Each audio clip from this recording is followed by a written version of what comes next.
കൈതക്കുട്ടം theatres അവതരിപ്പിക്കുന്ന 9ാമത് നാടകം ഉമയുടെ തേപ്പ് ഇവിടെ ആരംഭിക്കട്ടെ.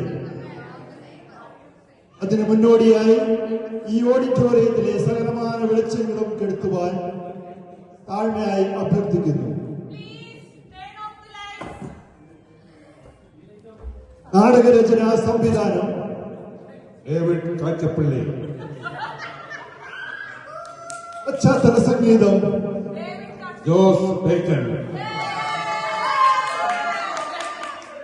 Production workers block. നൃത്തം ഇടിവെട്ട് സജി. രംഗപടം യാനസ് കോതമംഗലം. സംഘടനം മാബിയ ശിബു. അഭിനയിക്കുന്നവർ paint contractor Kalabhavan Joby. Painter Shaiju Thattupara. Priyan മുതലാളി ഗൾഫ് ജോർജ്. തേപ്പുകാരി Uma Harisree David. Sales girl Minichippady. Sales girl സഹായി വർക്കി കോഴഞ്ചേരി. നിങ്ങളുടെ ക്ഷമയെ പരീക്ഷിക്കുന്നില്ല. സിനിമകളെ ത്രസിപ്പിക്കുന്ന കാഴ്ചകളുമായി ആരംഭിക്കുന്നു ഉമയുടെ തേപ്പ്.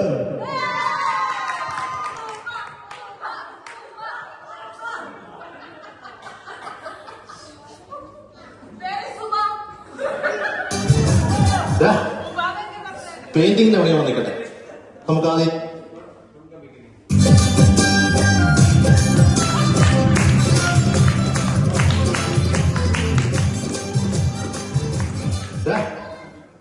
പെയിന്റിങ്ങിന്റെ പണി വന്നിക്കട്ടെ.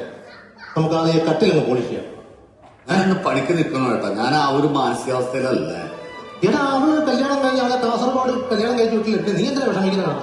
കേട്ടാ, എന്നാലും എനിക്കൊരു വിഷമം ഉണ്ടാവില്ല. 3-3.5 വർഷം ഞാൻ അവള് പുറകെ കിടന്ന് പ്രണയിച്ചല്ലേ. എന്നിട്ട് അവളെ തേച്ചിട്ട് പോയില്ലേ. അവളെ തേക്കോ തേക്കാതിരിക്കേ നീ തേക്ക്. പിന്നെ ഞാൻ ഈ കാസർഗോഡ് പോയിട്ട് ഞാൻ എന്ത് തേക്കണതോളാ? അവളെ തേക്കുന്ന കാര്യമല്ല, ഈ കട്ടിലുകൊണ്ട് പോളിഷ് നല്ലപോലെ തേക്കാൻ പിടിപ്പിക്കും. ശരി. ആ അതെ.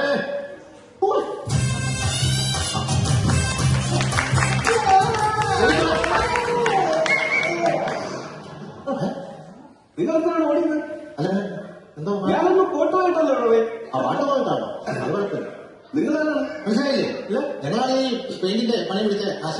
ഓ ദാമോദരൻ കോൺട്രാക്ട് പറഞ്ഞ പണിക്കാരാണല്ലേ?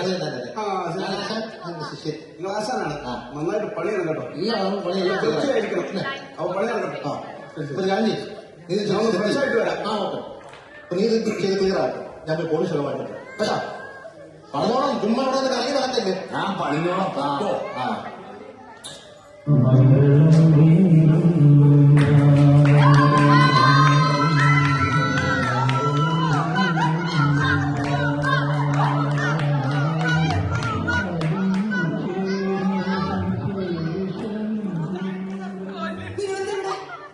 ഉമ്മ, നീ എന്താണ് ഇവിടെ? എനിക്ക് ഇന്ന് കാസർഗോഡ് കെട്ടിച്ചു വിട്ടതല്ലേ. നിന്റെ ഓർമ്മകൾ ഇല്ലാണ്ടിരിക്കാൻ വേണ്ടിട്ടല്ലേ ഞാൻ ആലപ്പുഴ ജില്ല പഠിക്കുന്നത്. അപ്പൊ നീ ഇവിടെ നിൽക്കുക. ചേട്ടൻ ഇങ്ങോട്ട് ട്രാൻസ്ഫർ ആയി. ചേട്ടനകത്തുണ്ട്. ഞാൻ നിങ്ങളെ പോലത്തെ ഒരു പെയിന്റിംഗ് പണിക്കാനായിട്ടൊക്കെ പ്രേമോ നടന്ന ചേട്ടൻ എന്നെ കൊല്ലും. ഒന്ന് ഇറങ്ങി പൊയ്ക്കവിടുന്ന്. ഇപ്പൊ നിനക്ക് പെയിന്റ് പണിക്കാരോട് പുച്ഛം അല്ലേടി? എടി, ഈ നൈറ്റ് ഞാൻ നിനക്ക് വാങ്ങിത്തന്നല്ലേടി. തന്റെ പണത്തിന് 3,000 രൂപ അടുത്ത പോലെ ഞാൻ പെയിന്റ് അടിച്ച് കിട്ടിയ കാശ് കൊണ്ട് ഞാൻ മേടിച്ചത് നൈറ്റ് അല്ലേ? നിങ്ങൾ വാചടിക്കാൻ ഇറങ്ങി പൊയ്ക്കോട്ട്. അയ്യോ ഞാൻ കുട്ടി വെച്ചിട്ടൊക്കെ കാശ് കൊണ്ട് ഞാൻ വാങ്ങിത്തന്ന വള. ഒന്ന് മിണ്ടായിരിക്കുന്നുണ്ടോ? ഒറ്റ ചവിട്ട് വെച്ചാൽ പാവസരം. ഇത് വെറും പാവസരടി. എന്റെ അമ്മയുടെ അത്തച്ചിട്ടി പിടിച്ച കാശ് കൊണ്ട് ഞാൻ മേടിച്ചെന്ന പാവസരടി. ഒന്ന് നിർത്തോ? കല്യാണത്തിന് മുമ്പ് എല്ലാം പറഞ്ഞ് സെറ്റാക്കി നമ്മൾ പിരിഞ്ഞതല്ലേ. ഇപ്പൊ എന്തിനാണോ നിങ്ങൾ ഇങ്ങോട്ട് കെട്ടിയെടുത്ത് വന്നത്? പറയണോ? ഇപ്പൊ ഞാൻ കേട്ടോ അല്ലേ? 3-3.5 വർഷം ആ സുമാരുടെ ബാക്കറി കയറി നീ പഫും ജ്യൂസും ഷവർമയും ഷേക്കും കഴിച്ചപ്പോ ഞാൻ നിനക്ക് ചേട്ടനായിരുന്നു. ഇപ്പൊ ഞാൻ നിനക്ക് ഇടോ എവിടെ നിന്ന് വന്നവൻ നിനക്ക് നിടോ. ആ പാൽപ്പൊടി അവനല്ലേ നിങ്ങൾക്ക് ഇപ്പൊ പാൽപ്പൊടി. അതൊക്കെ എന്തെങ്കിലും ബാലശാപല്യമായിട്ട് അങ്ങോട്ട് കരുതിയാൽ മതി. 38 വയസ്സിലാണ് നിങ്ങൾക്ക് ബാലരാമല്യം എന്റെ വായ്പ കേൾപ്പിക്കരുത്. ദേ, നിങ്ങൾ വലിയ വർത്താനൊന്നും പറയണ്ട. എന്റെ കല്യാണത്തിന് ഞാൻ നിങ്ങളെ വിളിച്ചോ ഇല്ലല്ലോ. എന്നിട്ട് നാണം കെട്ട് വന്ന് മൂക്ക് മുറ്റ സദ്യ വിട്ടിട്ട് പോയില്ലേ? ഒരു കുളിക്കാത്ത കല്യാണത്തിന് കയറുമെന്ന് സത്യമൊന്നും അറിയുന്നില്ല. നിന്നെ കല്യാണ ഡ്രസ്സില് അവസാനം ഒരു തോക്ക് കാണാൻ വേണ്ടിയാണ് ഞാൻ അവിടെ വന്നത്. അയ്യോ, എന്നിട്ട് കണ്ടോ നിങ്ങള്? കണ്ടില്ല. എന്താ കാണാനേ? അപ്പോഴേക്ക് സാമ്പാറിന്റെ മണം പിടിച്ചപ്പോ എന്റെ കയ്യിൽ പോയി. ഫസ്റ്റ് സദ്യക്ക് കയറിയാൽ ഉണ്ടല്ലേ നല്ല സദ്യ എടുത്ത്. അതെ, മണ്ഡപത്തിൽ നിന്ന് ഞാൻ മുഴുകുമായിരുന്നു. അറിയാമോ? നിങ്ങളെ എന്റെ അച്ഛനെ മാറ്റി നിർത്തി എന്തോ കയർത്തൊക്കെ സംസാരിക്കാനുണ്ടായിരുന്നല്ലോ. പായസത്തിന് മകരെ പോകാൻ അത് വിളിച്ച് നിന്റെ അച്ഛനോട് ഞാൻ മാറ്റി നിർത്തി പറഞ്ഞാൽ അല്ലാണ്ട് ഞാൻ വേറെ കെട്ടിത്തരൊന്നും കാണിച്ചിട്ടില്ല. ഇപ്പൊ കഴിഞ്ഞതൊക്കെ കഴിഞ്ഞു. എന്നോടുള്ള ദേഷ്യം കൊണ്ട് ഈ കട്ടിൽ മര്യാദക്ക് തേക്കാതിരിക്കരുത്. ഏതാണ് കട്ടല്? ഇത് എനിക്കും ചേട്ടനും കൂടെ മധുരം ആഘോഷിക്കാനായിട്ട് അമ്മാവ സമ്മാനമായിട്ട് തന്നതാ. ആ കട്ടില് നീ എന്നെ കൊണ്ട് ഞാൻ തേക്കില്ല.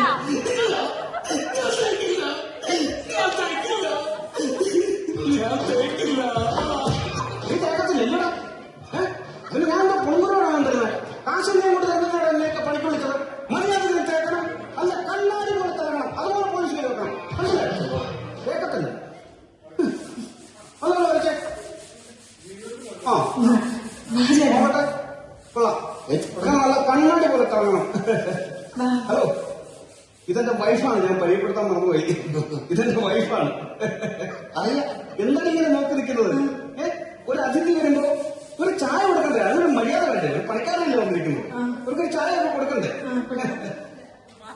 ചായ എടുത്തോളൂ. ഞാൻ ഒരു സംസാര പ്രിയനാണ്.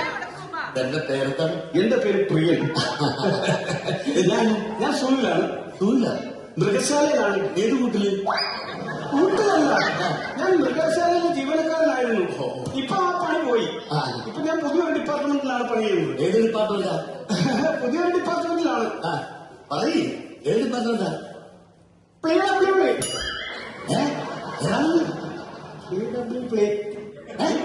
ഈ പണിയിൽ പോകുന്ന ലക്ഷ്യമാണ്. മനസ്സിലാവുന്നില്ല. PWD ആണോ ഉദ്ദേശിച്ചത്? അത് തന്നെ ഞാൻ ആ ഹോട്ടലാണ് ജോലി ചെയ്യുന്നത്. മനസ്സിലായില്ലേ? താങ്കൾക്ക് ഒരു സർക്കാർ ജോലിക്ക് ശ്രമിച്ചുകൂടായിരുന്നു? ഒരുപാട് ശ്രമിച്ചതാണ് ചേട്ടാ. അതൊക്കെ ഒരു കഥയാണ്. അല്ല, പണി നടക്കട്ടെ. അല്ലെ എനിക്ക് നഷ്ടമാണ്. പണി ഇങ്ങോട്ട് പറഞ്ഞാൽ മതി.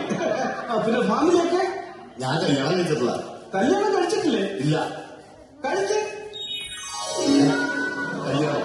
കല്യാണമല്ല, ഈ ചായ കഴിക്കാൻ. എന്തിനാ ചേട്ടാ ഇങ്ങനെ പണിക്ക് വന്നവരോടൊക്കെ സംസാരിക്കുന്നത്? അകത്ത് പോകാം. അവർ പണിക്ക് വന്നെന്ന് പറഞ്ഞാൽ അവർ മനുഷ്യരല്ലേ? ഈ ആ മനുഷ്യരോട് പെരുമാറുന്നത് നല്ല വള. എനിക്ക് ഭയങ്കര ഇഷ്ടപ്പെട്ടു. ഈ വളരെ കാര്യം മേടിച്ചു കൊടുത്താന്നറിയാമോ? ഇല്ല. പറയട്ടെ, ഇവിടെ അമ്മാവ് മേടിച്ചു കൊടുത്തത് ഈ വള മാത്രമല്ല, ഈ മാക്സി, ഇവിടെ കാലേ കിടക്കുന്ന പാസ്, ഇതെല്ലാം ഡെറാവുന്നുള്ള ഇവിടെ അമ്മാവ് മാറ്റി കൊടുത്താണ്. ഭയങ്കര സ്നേഹമാണ് അവളോട് അമ്മാവിന്. അമ്മാവൻ ഇവർക്ക് വേണ്ടി കാശ് മുടക്കി അമ്മാവന്റെ ഊപ്പാട് പരിപ്പളയിരിക്കുകയാണ്. പിന്നെ പറയാനെന്താ? താങ്കളാണ് കല്യാണം കഴിക്കേണ്ടത്. എന്റെ സാറേ, എന്റെ ജീവിതം എന്ന് പറഞ്ഞു കഴിഞ്ഞാല് ഞാനൊരു പെൺകുട്ടിനെ 3-3.5 വർഷമായിട്ട് സ്നേഹിച്ചു. എന്നിട്ട് സർക്കാർ ഉദ്യോഗസ്ഥനെ കണ്ടപ്പോ നമ്മ വെയിറ്റിംഗ് പണി കയറാനുള്ള നമ്മളെ കാലത്തൊക്കെ പോയി. എന്തിനാ ഇവരുടെ കഥകൾ നമ്മളറിയാം? നമുക്ക് അകത്തോട്ട് പോകാം. നീ വിട്ടാൽ നിന്റെ കൂട്ടുകാരിൽ ഉണ്ടോ ഇതേപോലത്തെ സ്വഭാവം ഉള്ളത്? അല്ല, നിനക്കങ്ങനെ സ്വഭാവം ഉള്ളത് എനിക്കറിയാം. കാരണം ഇവർക്ക് അങ്ങനെ ഒരു സ്വഭാവമില്ല. കാരണം ഇവിടെ കൂട്ടിലിട്ട് വളർത്തിയതാണ്. ഈ പെണ്ണാണ്, പക്ഷെ വിളിക്കുകയാണ്. എന്നിട്ട് ബാക്കി പറഞ്ഞില്ല. ബാക്കി എന്ന് പറഞ്ഞു കഴിഞ്ഞാൽ ഞാൻ പറഞ്ഞില്ല, ഒരു 3-3.5 വർഷം ഞാൻ അവളെ സ്നേഹിച്ചു. ഞാൻ അവർക്ക് മേടിച്ചു കൊടുക്കാത്തൊന്നുമില്ല. മാല, കമ്മല്, മാക്സി, പാദസരം, എന്തിന് കൃഷ്ണന്റെ പടം വെച്ച 3 വരെ ഞാൻ മേടിച്ചു കൊടുത്തു. കൃഷ്ണന്റെ അല്ല, രാമന്റെ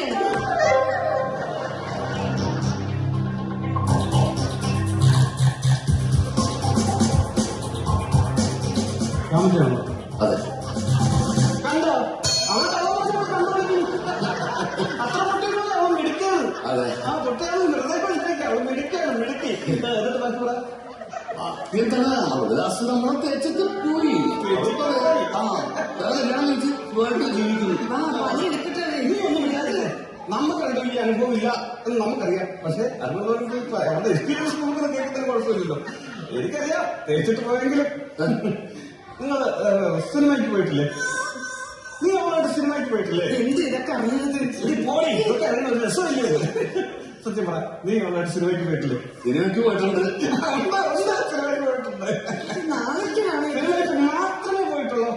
സിനിമയ്ക്ക് പോയിട്ടുണ്ട്, പാർക്കിൽ പോയിട്ടുണ്ട്, ബീച്ചിൽ പോയിട്ടുണ്ട്, കന്യാകുമാരിയിൽ പോയിട്ടുണ്ട്. കന്യാകുമാരി പോയിട്ടില്ല.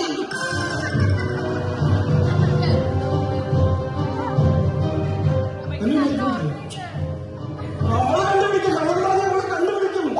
ഒറ്റയിലുള്ള അവൾ മിടിക്കുകയാണ്. കരകളായിട്ടാണ്. എനിക്ക് ഒരു കാര്യം ഓർത്തിട്ട് ഇത് സഹിക്കാൻ കഴിയുമോ? നിന്നെ ആ തേച്ചിട്ട് പോയാളല്ലേ, അവളെ കെട്ടി ആ കൊറ്റാണെന്റെ കാര്യം ഓർത്താണ്. ഇവിടുത്തെ അവസ്ഥ എന്താ?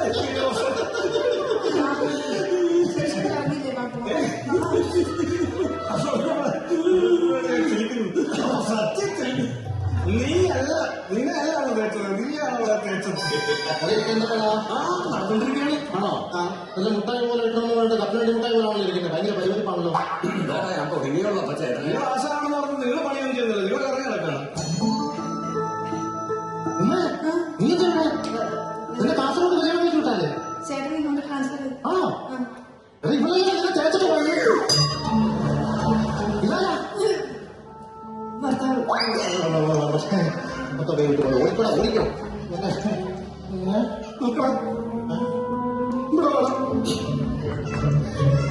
ഞാനായിരുന്നു ആ കിഴങ്ങ് നല്ല ഞാനായിരുന്നു ആ കല്യാണ ഞാനോടാ കിട്ടിയല്ലേ? ചേട്ടാ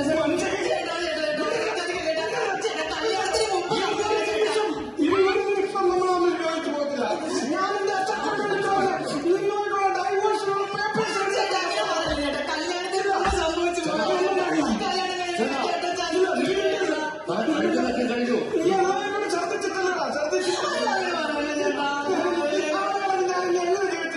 എനിക്ക് വിവാഹം വേണ്ട, ഡൈവോഴ്സ്. അങ്ങനെ പറയുന്നത് കേട്ടോ. ഒരു കുടുംബം അങ്ങനെ കേട്ടോ. ചേട്ടന് ബുദ്ധിമുട്ടാണെങ്കിൽ വിട്ടുകളാ, ഞാൻ എടുത്തോളാം. വൃത്തിയോട് പറയുന്നു, ഇനി മേലെ ആവർത്തിക്കരുത്. ആൾക്കാരുടെ തെറ്റുപറ്റി എന്റെ വിശാല മനസ്സുകൊണ്ട് ഞാൻ ശ്രമിച്ചിരിക്കുന്നു. നീ ഇവിടെ പണിയണ്ട, അറിയാം അറിയാം കേട്ടോ. ചേച്ചി ചേച്ചി ഞാൻ ഭാവന കൽപ്പവിടുന്നതാണ്. അയ്യോ പ്രിയചേട്ടൻ, എന്നെ കല്യാണം കഴിക്കാന്ന് പറഞ്ഞ് എന്നെ ചതിച്ചിട്ട് നിങ്ങൾ വേറെ ഒരാളെ കല്യാണം കഴിച്ചത് ഞാൻ അറിഞ്ഞു. നിങ്ങളിപ്പോ എവിടെയാണല്ലേ? ആരേത്?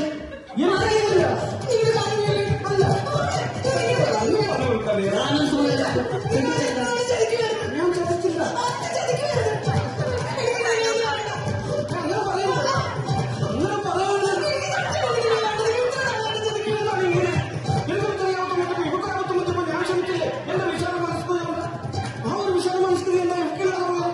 നിങ്ങൾക്ക് ഭയങ്കര വിശാല മനസ്കതയായിരിക്കും, പക്ഷെ എനിക്ക് ആ വിശാല മനസ്കത ഇല്ല. ഞാൻ എന്റെ വീട്ടിലോട്ട് പോവാം. ഞാൻ കണ്ടോ വേണ്ട എനി പറ്റി കാശ് ഞാൻ എടുത്തോളാം. വേണ്ട തോന്നില്ല. കറി പൗഡർ അവർ പോയ സ്ഥിതിക്ക്